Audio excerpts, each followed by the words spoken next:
Jadi, eee, kalau itu sudah mengganggu anak ini belajar, kita harus address masalah tersebut. Jadi kalau saya ngomong untuk benda berputar itu tapi tidak terus-terusan, ya saya singkirkan aja lah benda-benda itu atau kita, apa namanya,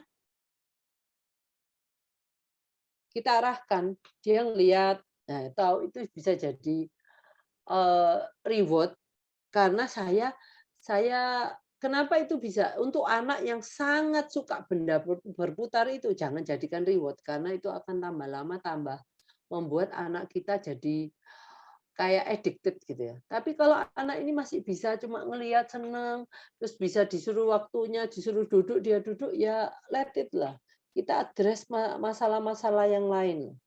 Kalau suara sensitif, nah ini memang biasanya anak-anak yang suara sensitif, menurut pengalaman saya anak-anak yang, ini, alergi alergi di hidung ini. Karena setahu saya kalau anak ini suka pilek, tapi telinganya juga pilek dan itu membuat, kalau berulangnya, cairan yang ada di telinga bagian tengah itu membuat dia kesulitan mendengar. Nah, pada waktu kesulitan mendengar itu, si rumah siput itu akan punya mekanisme untuk membuat pendengarannya dikeraskan. Jadi karena dia kurang mendengar, dia pengen lebih keras lagi. Kayak apa ya, kalau sound system itu dilipat gandakan volume yang masuk. Nah, tapi pada waktu itu sudah selesai, cairan itu sudah nggak ada di tengah-tengah bagian tengah karena mungkin sudah minum antibiotik atau obat, itu kebesaran gitu ya. Jadi dia kaget sendiri kalau mendengar suara yang agak keras. Nah, itu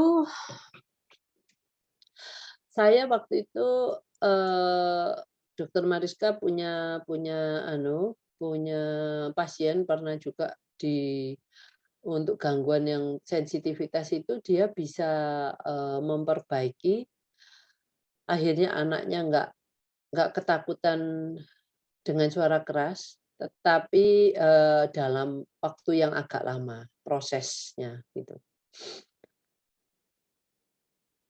Hmm.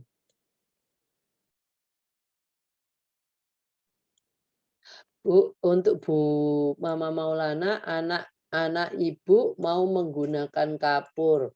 Jadi sekarang kalau dicoba di kertas dengan spidol, nah, Bu bisa coba di kertas pakai krayon. Nah, ya, pakai krayon, oh dia kurang tertarik Bu, hanya diabaikan. Krayonnya itu jangan panjang-panjang Bu Maulana. Yang pendek aja, karena dia nanti saya pengen dia grab-nya itu pakai seperti megangnya seperti megang kapur. Nah, itu membuat anak lebih mudah untuk, memegang kapur yang pendek atau krayon yang pendek daripada memegang pensil, atau spidol. Karena, ini cara pegangnya tuh lain, Bu. Jadi Ibu gerakan tripod ini seperti ini, Bu. Gerakan, ini loh, dia yang mungkin belum bisa. Jadi kalau Ibu mau dia melatih ini, latihlah jari-jarinya, terus latihlah dengan posisi seperti ini, belikan pensil yang tripod yang segitiga, pensil segitiga itu akan memudahkan dia memegang. Atau kalau nggak ada pensil segitiga, itu ada yang, apa sih, plastik ya, bentuknya plastik itu sudah ada tempatnya, untuk, memudahkan dia memegang pensil atau apapun. Jadi itu plastik gitu, pensilnya dimasukkan di tengahnya, terus dia peganglah alat, tripod itu. Nanti, jadi mungkin nggak tertarik itu karena dia kesulitan memegang dengan ini. Atau gini, saya mau posisinya dia, pada waktu dia menggunakan kapur itu posisinya di mana? Dia apa duduk di atas meja. Kalau dia menggunakan spidol atau krayon, itu posisinya apakah sama dengan posisinya waktu menggunakan kapur? Mungkin posisi tubuhnya yang membuat dia cepat capek atau gimana? Coba Ibu analisa, oke? Kurang tertarik itu bagian daripada gini, kalau aku capek, aku ya akan mengeluarkan, memperlihatkan bahwa saya males. Ya. Jadi kita lihat kalau kurang tertarik itu pasti kalau dia bisa dengan mudah, itu dia pasti akan melakukan.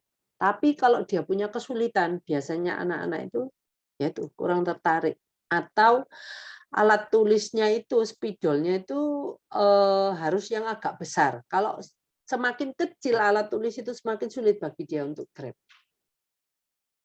gitu. Yulia, hanya terganggu masalah tangannya yang suka memutar benda, menyerupai kipas berputar. Jadi maksudnya ini, Yulia, anaknya itu tangannya berputar-putar sendiri gitu toh? Menyerupai kipas berputar gitu toh? Kalau itu, mungkin gini, jadi dia mungkin seperti menggoyang-goyangkan tangan ke kiri dan ke kanan ya. Eee, kalau itu menjadi habit, dia suka seperti itu, kasih dia waktu melakukan itu. Tetapi kalau sudah stop, "Oh bendanya yang diputar, Bu. Oh benda diputar, bolpen, sedotan, sumpit itu diputar sama tangannya." Oke. Kalau kita itu bisa kita stop, pada waktu dia suruh nulis, dia harus nulis, ya nggak apa-apa. Tapi kalau itu terus fokusnya dia pada waktu dia memutar benda itu, matanya apakah melihat benda ini atau masih bisa melihat ibu. Nah, jadi di sini saya mau melihat apakah itu menjadi suatu gangguan bagi masuknya materi kepada anak, gitu. Oh bisa di-stop, tapi jadi kebiasaan gitu, sambil melihat benda tersebut. Nah, kalau gitu, berikan waktu untuk memutar pada waktu dia nggak menulis, tapi setelah waktu menulis tidak memutar bolpen itu. Jadi Ibu buat satu foto tangan dia waktu memutar benda tersebut. Jadi kalau waktunya dia nggak boleh memutar benda tersebut, kasih foto tersebut terus dikasih silang. Silang ini. Jadi dia tahu, no. Nah, kalau nanti kalau sudah ada boleh yang dia benda berputar, memutar benda tersebut karena dia nganggur, ya nggak apa-apa. Nah, asal dia melakukan itu di waktu-waktu yang memang dia nggak ada kerjaan dengan tangannya. Kalau saya kasih kerjaan terus tangannya. Nah, mungkin tidak dengan bolpen, mungkin bisa umpamanya, kalau nganggur memang dia terus mencari sesuatu yang dia lakukan. Jadi Ibu pikirkan list of activity, aktivitas yang dilakukan dengan tangan, ya apa saja. Jadi, dia kan lama-lama kalau umpamanya, dia sudah ini, setelah ini, jadi kalau nanti itu sudah bisa terjadi, kita bisa membuat dia tidak nganggur dengan selama 21 hari dia tidak melakukan itu, dia akan lupa, gitu Bu. Atau kita jangan sediakan bolpen, sumpit, sedotan di sekitar dia. Jadi dia nggak ada yang diputar. Gitu. Distimulasi dengan dipijat. Wah, saya kayaknya nggak tahu kalau itu stimulasi dengan dipijat. Kalau Ibu mau, apa namanya, kalau saya sih lihat dia tuh butuh inputan dari tangannya itu, ya. Inputan. Nah, maka dari itu kalau kita kasih gerakan, gerakan-gerakan yang atau aktivitas dengan tangannya, itu sudah memenuhi. Dia juga memasukkan inputan dari sensori dari tangannya. Gitu. Oke, Bu Lia dan Ibu Maulana, semoga penjelasan saya bisa membantu. Nah, kadang saya kasih kegiatan seperti meronce gitu. Ya, benar, Bu. Kasih kegiatan meronce, kegiatan mewarna pakai bolpen ya. Kayak kan itu pakai Play-Doh, membuat huruf pakai. Atau mau ini kemana nih? Jadi kegiatan-kegiatan itu harus macam-macam, Bu, seperti yang tadi saya katakan di sini. Putih punya mama, ngapain latihan itu? Ini yang seperti ini. Ya, terus ini. Nah, ini kan nggak bisa diputar-putar, toh, Bu. Lompat. Oke. Iya. Nah, semua ini itu bisa jadi kalau sudah bisa bosan pakai ini. Kalau sudah ini, jadi Ibu mungkin punya 10 bag untuk kegiatan yang berhubungan dengan tangan. Bag 1 selesai, kasih lagi bag 2. Nah, salah satunya mungkin ada meronce, tapi harus kita kasih yang banyak sampai dia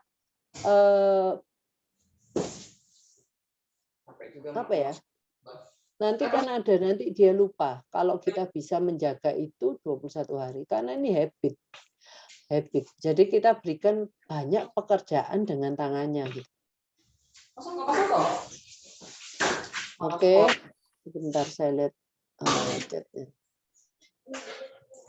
Iya, Bu Mevi, kebenaran itu apa namanya kebuka mungkin mute-nya. Oh, kebuka. Sorry. Nggak apa-apa, Bu Mevi. Oke, Bu Lia,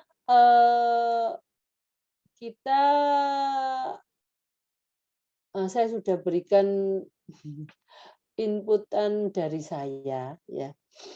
Dicoba. Nah, sebelum mencoba itu Ibu harus mempersiapkan dulu kegiatannya. Jadi pada waktu kegiatan itu kalau cuma kita persiapkan 1, 2 kita akan anaknya kalau sudah bosan kita bingung. Jadi kita mempersiapkan kegiatan dengan tangannya itu apa saja. Kalau bisa 20 kegiatan gitu, oke lah. Dia juga nggak akan bosan kalau kira-kira 20. Gitu. Oke, saya terima kasih sudah mengikuti sesi saya hari ini. Semoga saya harapkan bisa membantu, memberikan masukan terhadap orang tua di sini yang saya tidak tahu permasalahannya apa, tetapi saya berharap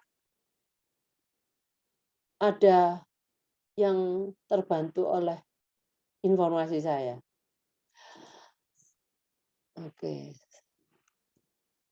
Oke, terima kasih semuanya. Selamat berakhir pekan. Sampai jumpa kembali.